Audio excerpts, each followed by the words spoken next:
ولا بغضبه ولا بالنار.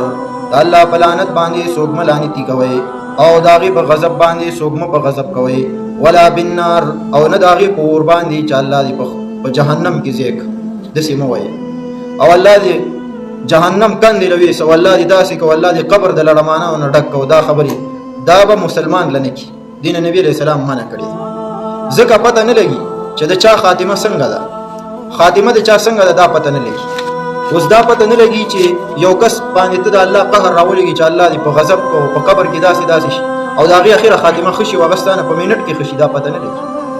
نو دا پته نه لګي. نو دی وجه نبی علیہ السلام وایي چې چاله دا مویا چې الله دې جهنم لويس او الله دې په قهر باندې اخته او لعنتی او پلانې دا الله غضب په چا باندې مرا وروا، دا پته نه لګي کې دې شي منټ کې هغه تا نه غورش، دا پته نه لګي.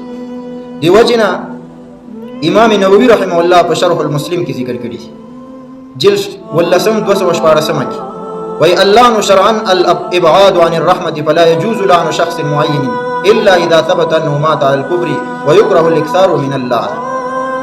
وی لعنت چې په شریعت کې دا دی لوي چې رحمت د الله نه لري کېدل، چې چاله وی چې لعنتی شي معنا د الله د رحمت نه لري شي، چاله دی ویل چې د الله په وانه ووال شي معنا د الله د رحمت نه لري شي، چاله دی ویل چې د الله په قهر اخته شي معنا دا چې د الله د رحمت نه لري شي، وی دا بچاله نه وي.